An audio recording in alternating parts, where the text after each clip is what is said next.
আমাকে মানুষ বানাইও।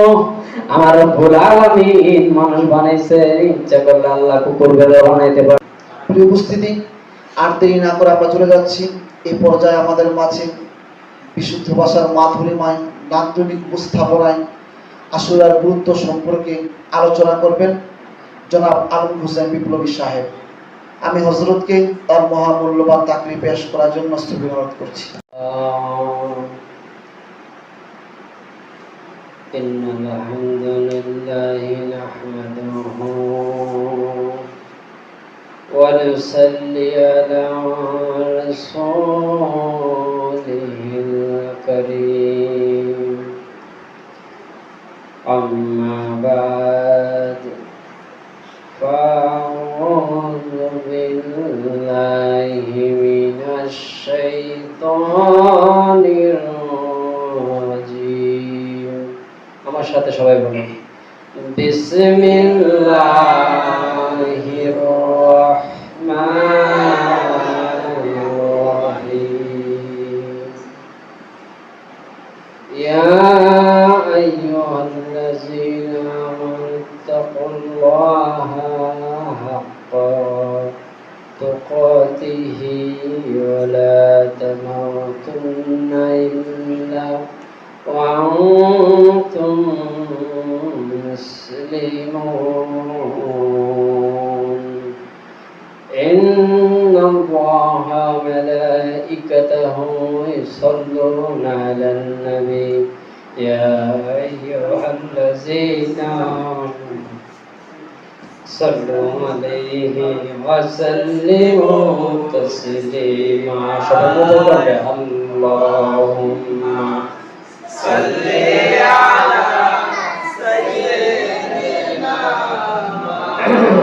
একসাথে সুন্দরভাবে মহব্বতে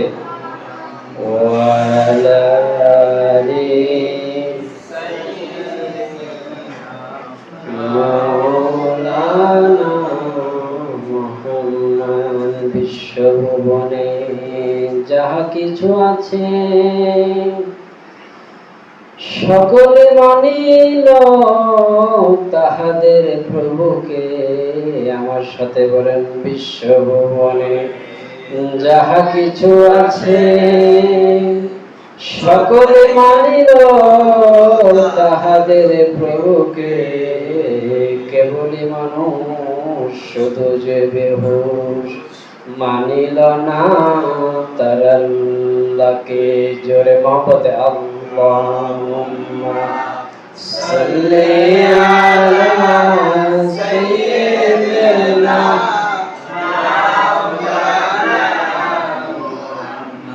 ওয়া আলা আলি সাইয়্যিদিনা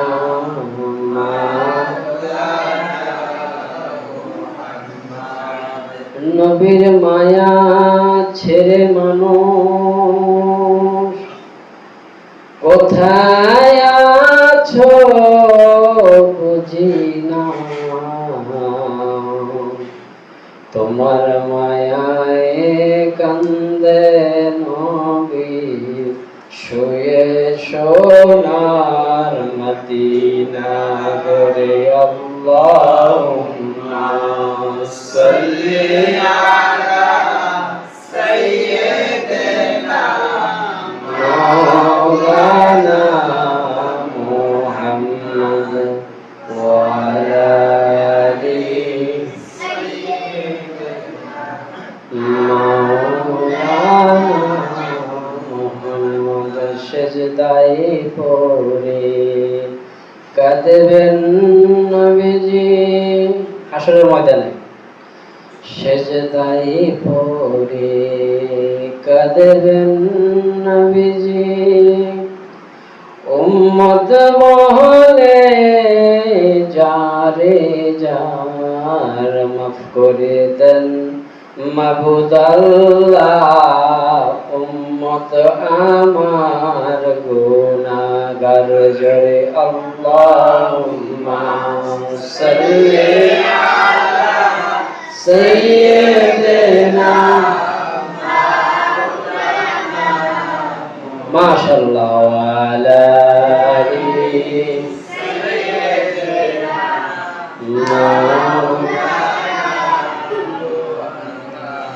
নবীর প্রেমে যারা মুমিন ভাই দরুদ শরীফ পড়ে না রোজ হাশরে ভাইজান তারা নবীর দেখা পাবে না। জোরে আল্লাহুম্মা সাল্লি আলা সাইয়্যিদিনা ওয়া আলা আলি মাওলানা বালাগাল উলা বিকামালিহি ওয়াল কাশফাত দুজা বিজামালিহি হাসনাত জামিউ খিসালিহি সাল্লাল্লাহু আলাইহি ওয়া আলিহি। আরবের মরুভূমিতে সে থামা আমিনার ঘর,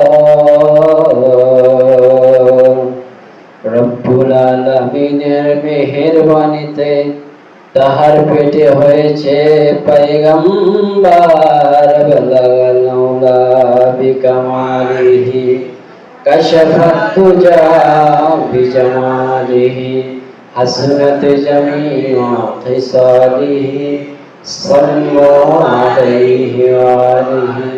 একটু জিকির করি সুবহানাল্লাহ আলহামদুলিল্লাহ লা ইলাহা ইল্লাল্লাহ। জোরে সুবহানাল্লাহ আলহামদুলিল্লাহ লা ইলাহা ইল্লাল্লাহ।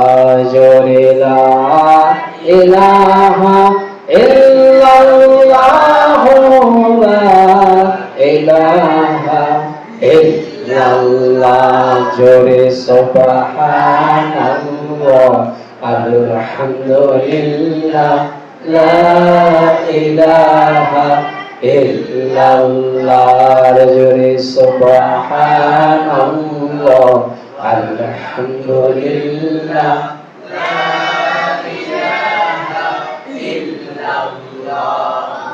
নেই কোনো মাবুদ আল্লাহ ছাড়া, নেই কোনো মাশুক আল্লাহ ছাড়া। আরশে আজিম লৌহে কালাম সবই যে তার পাগল পারা। সুবহানাল্লাহ আলহামদুলিল্লাহ লা ইলাহা ইল্লাল্লাহ। সবাই সুবহানাল্লাহ আলহামদুলিল্লাহ লা ইলাহা ইল্লাল্লাহ লা ইলাহা ইল্লাল্লাহ মুহাম্মাদুর রাসূলুল্লাহ। জোরে বলি সাল্লাল্লাহু আলাইহি ওয়াসাল্লাম। আলহামদুলিল্লাহ। উপস্থিত সম্মানিত সভাপতি, অতি সম্মানিত দিগার উলামায়ে কেরাম, বাবার বয়সী মুরব্বি, দিনদার ভাইরা, পর্দার আড়ালে আমার মা ও বোনেরা, সবার কাছে আমার আন্তরিক মুবারকবাদ সালাম। আমি বলছি আসসালামু আলাইকুম ওয়া রাহমাতুল্লাহি ওয়া বারাকাতুহু।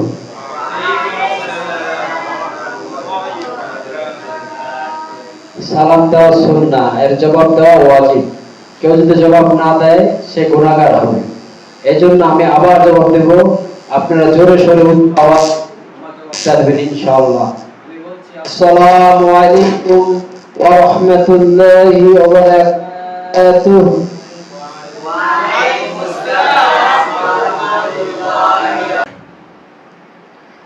আমি জীবনে দরখাস্ত করি না প্রভু, তুমি আমারে মানুষ বানাইও। দরখাস্ত করছেন কেউ? আজ পর্যন্ত কেউ দরখাস্ত করছেন যে আল্লাহ তুমি আমাকে মানুষ বানাইও? কেউ পর্যন্ত দরখাস্ত করেন। বিনা দরখাস্তে রব্বুল আলামিন আমাদেরকে মানুষ বানাইছে। কোন দরখাস্ত করতেন? কোন দরখাস্ত আমরা করতে করি নাই। আল্লাহ পাক তো বিনা দরখাস্তে আমাদেরকে কি বানাইছে? মানুষ। আল্লাহ রাব্বুল আলামিন আমাদেরকে বিনা দরখাস্তে মানুষ বানিয়েছেন। ইচ্ছা করলে রব্বুল আলামিন কুকুর বানাইতে পারতো, বিড়াল বানাইতে পারতো, গরু বানাইতে পারতো, গাধা বানাইতে পারতো, পারতো কিনা? কিন্তু রব্বুল আলামিন মেহেরবানি করে আমাদেরকে মানুষ বানাইছে। শুধু মানুষ নয়, আল্লাহ পাক আমাদের মুসলমান হিসেবে দুনিয়াতে পাঠিয়েছেন। চিৎকার মেরে বলেন সুবহানাল্লাহ। যদি ইহুদিদের পাঠাইতো, খ্রিস্টানদের পাঠাইতো, আপনি আমার কিচ্ছু করার ছিল না? ছিল। রব্বুল আলামিন মেহেরবানি করে আমাদেরকে মানুষের পরে মুসলমান বানিয়েছেন। এরপরে আখিরি নবীর উম্মত হওয়ার তৌফিক দান করেছেন। চিৎকার মেরে বলেন সুবহানাল্লাহ। আমি জীবনে দরখাস্ত করি নাই প্রভু তুমি আমাকে মানুষ বানাইও। আমার রব্বুল আলামিন মানুষ বানাইছে। ইচ্ছা করলে আল্লাহ কুকুর বিড়াল বানাইতে পারতো, কিন্তু তা বানান নাই। রব্বুল আলামিন মানুষ বানিয়েছেন। এরপরে রব্বুল আলামিন আমাকে মুসলমান বানাইছেন।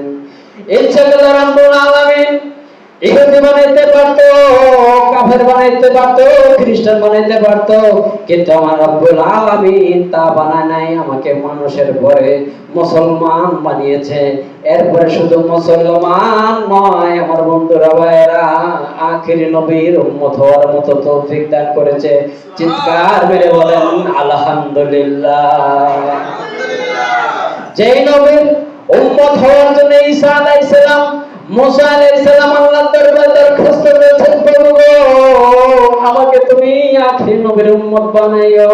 কিন্তু ঈসা আলাইহিস সালামের দরখাস্ত কবুল হয়েছে, কিন্তু মুসা আলাইহিস সালামের দরখাস্ত কবুল হয় নাই।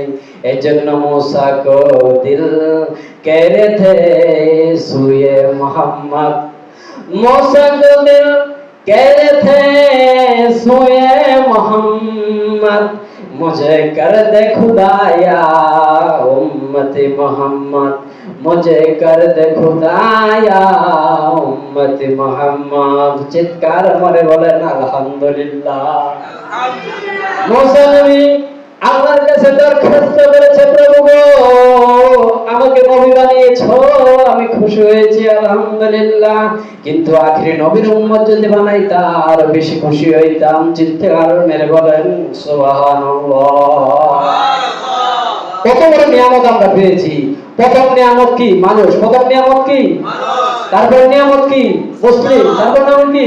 মুসলিম মানে মুসলমান। দ্বিতীয় নম্বর নিয়ামত কি? মুসলমান। তৃতীয় নম্বর নিয়ামত কি? আখিরি নবীর উম্মত। তৃতীয় নম্বর নিয়ামত কি? আখিরি নবীর উম্মত। কত বড় নিয়ামত আমরা তিনটা পেয়েছি।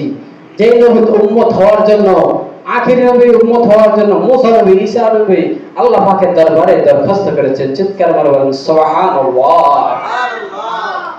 সূরা আল ইমরানের 110 নম্বর আয়াতে আল্লাহ বলতেছেন কুনতুম খায়রা উম্মাতিন উখরিজাত লিন-নাস, মানে আমরা হচ্ছে সর্বশ্রেষ্ঠ উম্মত। আমাদের ঘরে কোনো আর উম্মত নাই। আমাদের ঘরে কোনো উম্মত আছে? আর নাই। এই জন্য 5 ওয়াক্ত নামাজ পড়লে 50 ওয়াক্তের সওয়াব। 5 ওয়াক্ত নামাজ পড়লে কয় ওয়াক্তের সওয়াব? 50 ওয়াক্তের সওয়াব। আমাদের ঘরে কোনো আর উম্মত নাই। আমাদের ঘরে কোনো উম্মত আছে? আর নাই। এই জন্য 5 ওয়াক্ত নামাজ পড়লে 50 ওয়াক্তের সওয়াব। 5 ওয়াক্ত নামাজ পড়লে কয় ওয়াক্তের সওয়াব? 50 ওয়াক্তের সওয়াব। এই যে আশুরা, আজকে আশুরা, এই আশুরার দিন যে রোজা রাখবে আল্লাহ পাক তার পিছনের 1 বছরের গুনাহ maaf করে দেবে। চিৎকার করে বলেন সুবহানাল্লাহ। কত ফজিলত সম্পূর্ণ এই দিনটা। এই দিনে অনেক ঘটনা হয়েছে। আশুরা শব্দের অর্থ 10। আশুরা শব্দের অর্থ কি? 10। আশুরা অর্থ কি? 10। এই 10টি ঘটনা ঘটেছে। যেরকম আদম আলাইহিস সালামকে আল্লাহ পাক, আদম আলাইহিস সালাম যে ভুল করলেন, ওই যে গন্ধম ফল যে খেয়েছেন, তাকে জান্নাত থেকে যে বের করে দিল, 3.5 বছর পর্যন্ত আল্লাহ পাকের দরবারে ইস্তেগফার করেছেন, আল্লাহ পাকের দরবারে মাফ চেয়েছেন, কিন্তু আল্লাহ পাক মাফ করলেন এই আশুরার দিন। এই দিনে মাফ করেছেন আদম আলাইহিস সালামকে। আমরা বলি না রব্বানা যালামনা আনফুসানা ওয়া ইল্লাম তাগফির লানা ওয়া তারহামনা লানাকুনান্না মিনাল খাসিরিন। এই দোয়া যখন আদম আলাইহিস সালাম পড়ছেন, আল্লাহ পাক এই আশুরার দিনে তাকে maaf করে দিয়েছেন। সুবহানাল্লাহ, চিৎকার মেরে বলেন সুবহানাল্লাহ। নূহ আলাইহিস সালামের ঘটনা, নূহ আলাইহিস সালাম যখন নৌকা বানাইতে বলল, আল্লাহ হে নবী, তুমি নূহ আলাইহিস সালাম তুমি নৌকা বানাও, কারণ একটা প্লাবন হবে, এই প্লাবনে সব বন্ধ হয়ে যাবে, তুমি একটা নৌকা বানাও, তোমার যারা আহলে বাইত আছে, যারা পরিবারবর্গ আছে, তাদেরকে এই নৌকার ভিতরে উঠাও। এই নৌকা যখন গিয়ে থামলো ওই পাহাড়ে, তখনও ছিল আশুরার দিন। এই নৌকা যখন গিয়ে থামলো ওই পাহাড়ে, তখনও ছিল আশুরার দিন। আবার আপনার আমাদের ইউসুফ আলাইহিস সালাম, ইউসুফ আলাইহিস সালামকে যখন তার ভাইয়েরা ওই কূপে নিক্ষেপ করলেন, আল্লাহ পাক জান্নাত থেকে পাথর পাঠিয়ে দিলেন, ওই পাথরের ভিতরে ইউসুফ আলাইহিস সালাম দাঁড়িয়ে গেলেন। ওই দিনটাও আশুরার দিনই ছিল। অতএব এই দিনটা খুবই গুরুত্বপূর্ণ এবং ফজিলতসম্মত দিন। কেউ যদি এই দিনে রোজা রাখে, এটা দুইটা রাখতে হবে, আগে অত পরে। আপনি যদি 9-10 অথবা 10-11 এরকম রাখতে হবে। আমার ভাইয়েরা বন্ধুরা, রাসূল সাল্লাল্লাহু আলাইহি সাল্লাম বলেন, কেউ যদি আশুরার দিন রোজা রাখে, রব্বুল আলামিন তার 1 বছরের পিছনের গুনাহ ক্ষমা করে দিবেন। চিৎকার মেরে বলেন সুবহানাল্লাহ। যদি তার দলিল অনেক আছে। 2437 নম্বর হাদিস, 2433 নম্বর হাদিস আবু দাউদ শরীফের, 2429 নম্বর হাদিস আবু দাউদ শরীফের, 2417 নম্বর হাদিস নাসাই শরীফের। চিৎকার মেরে বলেন আলহামদুলিল্লাহ। এই আশুরাটা মূলত আহলে বাইতে যে পরিবার নিয়ে ইমাম হুসাইন ওই কারবালার ময়দানে গিয়েছিলেন, হ্যাঁ, এই ঘটনাটা আমরা সংক্ষিপ্ত আকারে, সময় কম, সংক্ষিপ্ত আকারে বলবো ইনশাআল্লাহ। ওমা তৌফিকি ইল্লা বিল্লাহ। আসলে আমরা তো এই যে মুসলমান হয়েছি, ইসলাম গ্রহণ করেছি, আমরা কত কষ্ট করি না, এই জন্য আমাদের ভিতরে ঢুকে না। হযরত বেলাল রাদিয়াল্লাহু তাআলা আনহু ইসলাম ধর্ম যখন গ্রহণ করলেন, যখন তার মালিক জানতে পারল উমাইয়া সেই ইসলাম ধর্ম গোপনে গ্রহণ করেছে, তখন তাকে মরুভূমি উত্তপ্ত এলাকায় নিয়ে তাকে তার বুকের উপরে বিশাল বড় একটা পাথর চাপিয়ে দিল, আর বলল, হে বেলাল, তুমি যে আহাদের কথা বলো ওই আহাদকে ভুলে যাও। নাউজুবিল্লাহ বলেন। বেলাল বলেন, বেলাল রাদিয়াল্লাহু তাআলা বলেন, এ উমাইয়া, তুমি আমার জীবন নিয়ে নিতে পারো, কিন্তু আহাদের নাম আমি বলতে পারবো না। চিৎকার মেরে বলেন সুবহানাল্লাহ। এইজন্য কবি বলেন, রহে গিয়া বেলালি বেলালি না রহে, রহে গিয়া বেলালি বেলালি না রহি। এখন তো আজান হয়, কিন্তু বেলালের আজান কিন্তু হয় না। বেলাল ইসলামের জন্য অনেক কষ্ট করেছেন, এটা বিস্তারিত আলোচনা। তারপরে হযরত আবু বকর রাদিয়াল্লাহু তাআলা আনহু, উনিও ইসলামের জন্য অনেক কষ্ট করেছেন। তার মা যখন জানতে পারলো সে মুসলমান ধর্ম গ্রহণ করেছে, মুহাম্মদ সাল্লাল্লাহু আলাইহি ওয়াসাল্লামতে কালেমা পড়েছে, তখন তাকে অনেক মারলো। শুধু মারলো না, এলাকার লোক ডেকে এনে তাকে অনেক মারছে। সে ইসলাম ধর্ম গ্রহণ করেছে। তখন তার মা গিয়ে বলল, হে বাবা, 1 গ্লাস পানি পান করো। আবু বকর সিদ্দিক রাদিয়াল্লাহু তাআলা আনহু বলেন, যে নবীর জন্য মার খেয়েছি সেই নবী যত পর্যন্ত না আসবে আমি পানি পান করব না। তারা ইসলামের জন্য কত কষ্ট করেছে, কিন্তু আমরা তো রেডিমেড ইসলাম পেয়েছি, এই জন্য ইসলামের কোনো গুরুত্ব নাই। এই জন্য আমাদের আমল আখলাক পরিপূর্ণ করতে হবে। চিৎকার মেরে বলেন সুবহানাল্লাহ। আমার ভাইরা, আমি আর ওদিকে আলোচনা যাব না, আসুরের সংক্ষিপ্ত আলোচনা করে শেষ করে দিব। রাসূল সাল্লাল্লাহু আলাইহি ওয়াসাল্লামের ওফাতের 50 বছর পর ক্ষমতায় খলিফা নির্বাচিত হলেন আবু বকর রাদিয়াল্লাহু তাআলা আনহু। এইভাবে স্টেপ ভাবে হযরত হাসান রাদিয়াল্লাহু তাআলা আনহু থেকে হযরত মুয়াবিয়া রাদিয়াল্লাহু তাআলা আনহু ক্ষমতায় খলিফা হলেন। এরপরে ইয়াজিদের ক্ষমতায় আসলেন। ইয়াজিদ যখন ক্ষমতায় আসলেন, তখন কুফাবাসী থেকে 1200 চিঠি ইমাম হুসাইনের কাছে পাঠালেন, কুফাবাসী, যে আপনি আসেন, আমরা আপনাকে হাতে বায়াত গ্রহণ করব, কারণ আমরা আপনাকে পছন্দ করি, রাসূল সাল্লাল্লাহু আলাইহি ওয়াসাল্লামের আপনি বংশধর, আপনি চলে আসেন।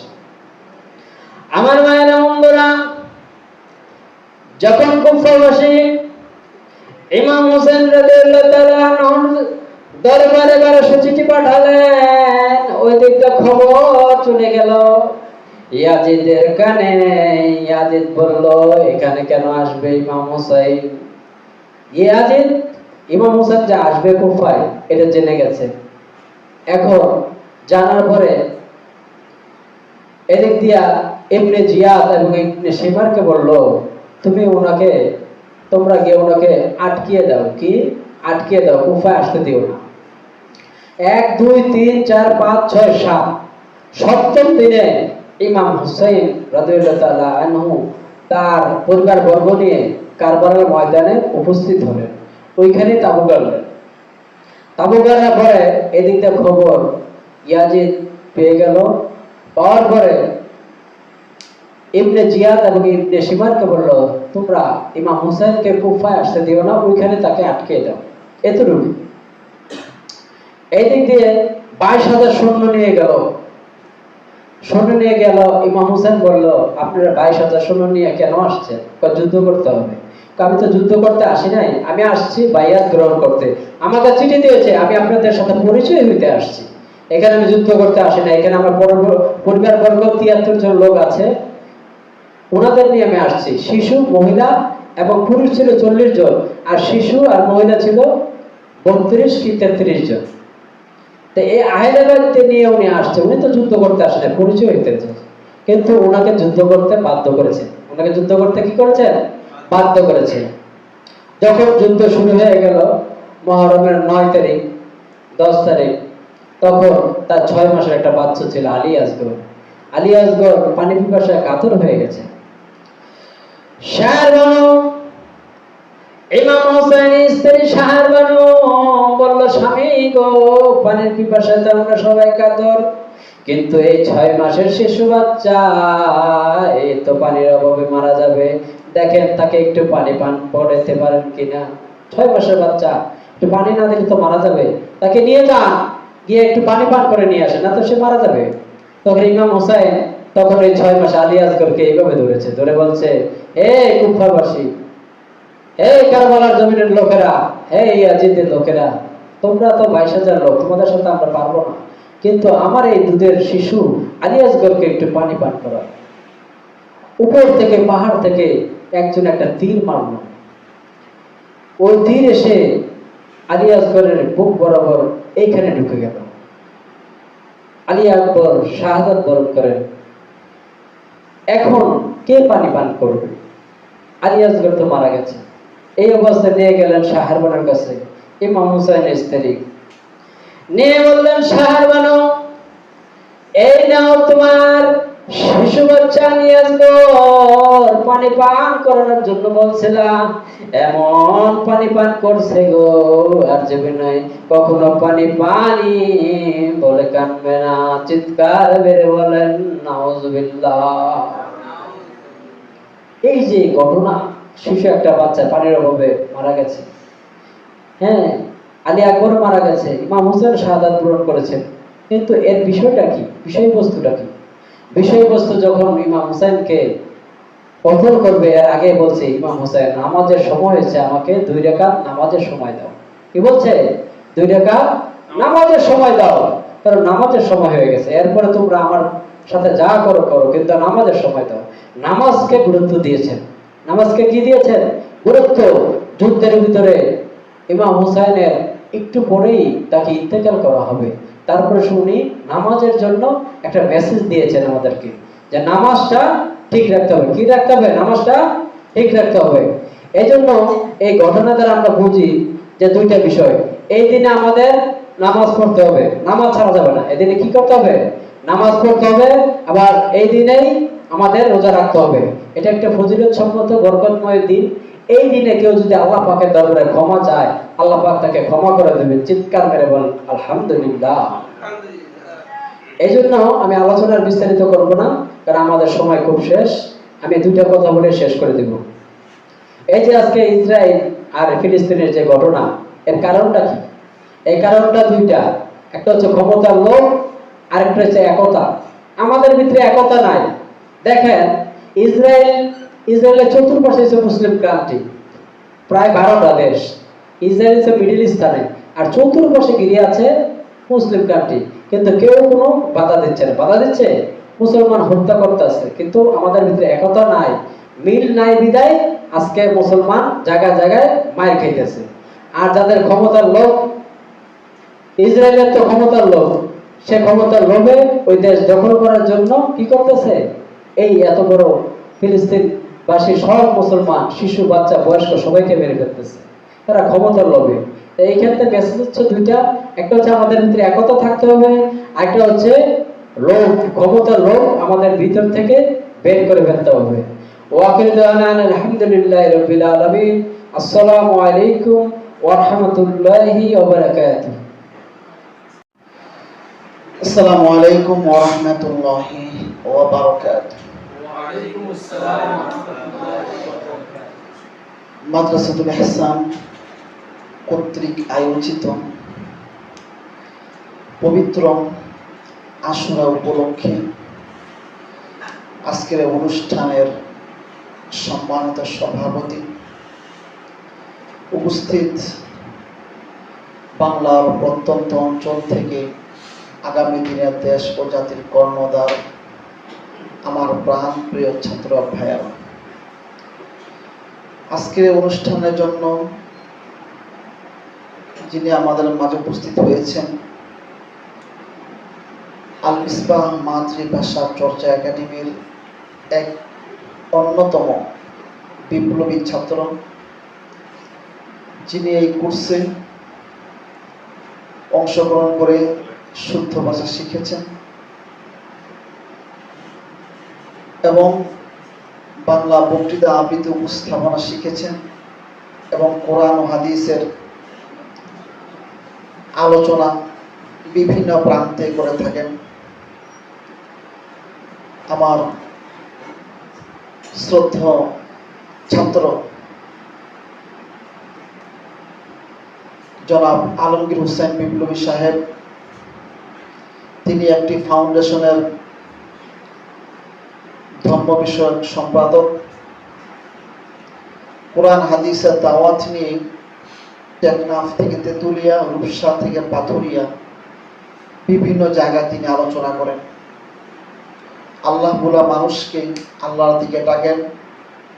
কোরআন হাদিসের নূর, বিশুদ্ধ ভাষার মাধুরীমায়, নান্দনিক উপস্থাপনায়, সৃজনশীল পদ্ধতিতে, অভিনব চিত্তাকর্ষক ভাবে তিনি মানুষের কাছে উপস্থাপন করেন এবং তিনি দাওয়াত ও তাবলীগের এক অন্যতম মুবাল্লিগ।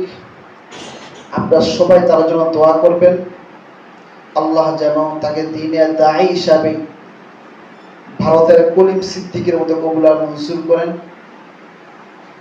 আমরা দোয়া করি আপনাদের জন্য, সবাই প্রত্যেকের জন্য দোয়া করি, আল্লাহ সুবহানাহু ওয়া তাআলা আমাদের সবাইকে দ্বীনের দায়ী হিসাবে কবুল আর মঞ্জুর করেন। এই বিষয়ে আজকে পবিত্র আশুরা উপলক্ষে, আশুরা কি, কেন, গুরুত্ব, ফজিলত, তাৎপর্য, এই নিয়ে সংক্ষিপ্ত আকারে আলোচনা করবেন আজকের অনুষ্ঠানের প্রধান আলোচক জনাব আলমগীর হোসেন বিপ্লবী সাহেব।